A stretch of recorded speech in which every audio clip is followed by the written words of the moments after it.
Hai semuanya, balik lagi di channel aku, Reta Pramesti. Di video kali ini, aku bakal bahas mengenai beberapa hal yang harus kamu hindari dalam memilih jurusan, baik di SNMPTN, SBMPTN, maupun jalur mandiri. Nah, tapi sebelumnya, jangan lupa ya, buat bantu like, comment, share, serta subscribe channel ini, biar semakin bermanfaat ke depannya. Terima kasih. Ada beberapa kesalahan dalam memilih jurusan. Kenapa sih memilih jurusan itu penting?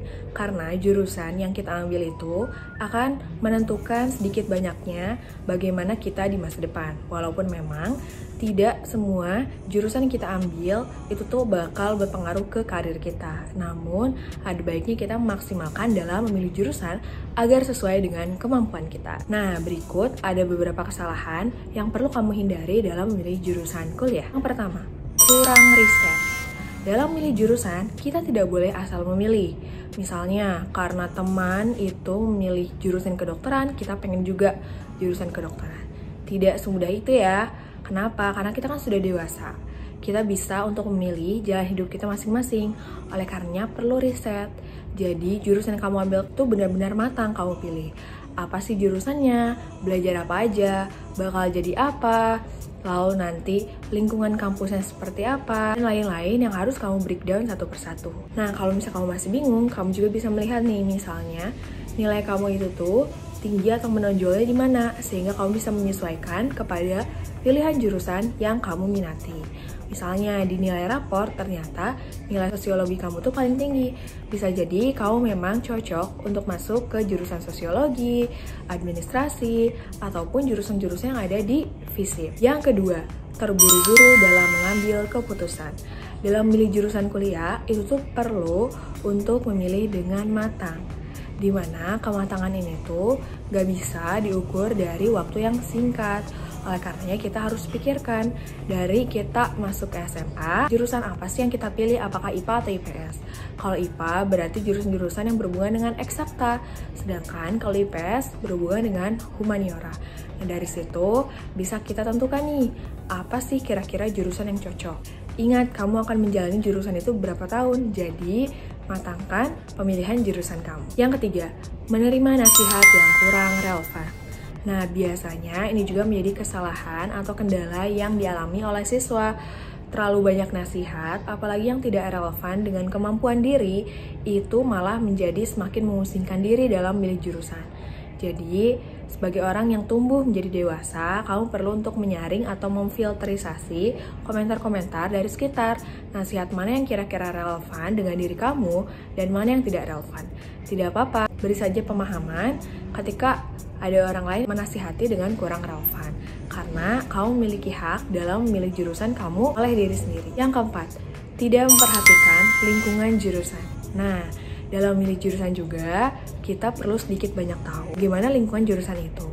Apa saja ekstrakurikulernya, apa saja UKM dan organisasi yang ada di sekitarnya.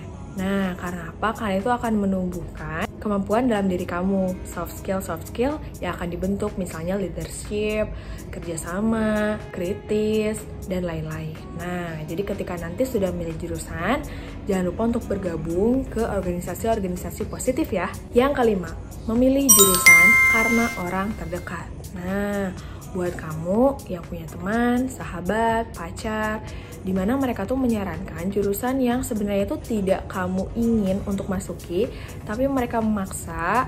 Nah, itu juga perlu untuk dipikirkan baik-baik, karena kamu yang akan menjalaninya. Kamu yang akan menjalaninya, kamu yang akan merasakannya, kamu yang akan memahami kondisinya, bukan mereka. Oke? Jadi, benar-benar pilihlah jurusan yang benar-benar kamu minati, kamu suka, kamu enjoy, dan kamu passion. Yang terakhir, mengabaikan passion sama sekali. Nah, passion itu apa sih? Passion itu adalah gairah atau minat yang kamu miliki. Bisa dikatakan hobi atau suatu hal yang ketika kamu menjalaninya itu kamu suka gitu. Nah, dikutip dari David Choi Lee, dia tuh seorang rekrutmen, katanya kalau misalnya kita memilih jurusan yang kita tidak suka, maka kita akan cenderung untuk tidak suka juga dalam pekerjaannya. Nah, hati-hati ya. Jadi memang benar-benar harus yang kita suka, yang kita enjoy banget menjalaninya, sehingga tidak ada beban-beban yang bermunculan ketika kita menjalani kuliah tersebut. Kuliah itu kan gak hanya belajar, tapi ada tugasnya itu ada tugas sendiri, tugas kelompok, lalu juga nanti ada ujian-ujiannya. Ketika kita menjalani satu persatu dengan berat, itu juga akan berat juga terjalaninya. Nah, pada akhirnya orang tersebut juga tidak akan menikmati perkuliahan. Penting milih jurusan dengan minat. Nah, dari 6 hal tersebut, bagaimana nih? Apakah kamu ada salah satu atau 2 atau 3 hal yang memang menjadi masalah yang sama atau kendala yang sama dalam milih jurusan? Ingat, intinya pilih jurusan berdasarkan minat atau kesukaan, berdasarkan nilai ataupun kemampuan, dan juga berdasarkan prospek karir yang diinginkan. Jadi sebenarnya itu aja 4 kuncinya ya. Kalau misalnya di luar dari itu, ya kamu misalnya pengen untuk memfiksasi lagi jurusannya bersama orang tua kamu, bersama pembimbing ataupun konseling kamu, itu boleh banget agar kamu bisa semakin yakin dalam menentukan jurusan. Nah, gitu aja ya video dari aku. Kalau misalnya ada kesalahan dalam video ini, mohon dimaafkan. Dan kalau misalnya kamu ada saran konten lain, boleh banget kirim di kolom komentar. Thank you for watching and bye!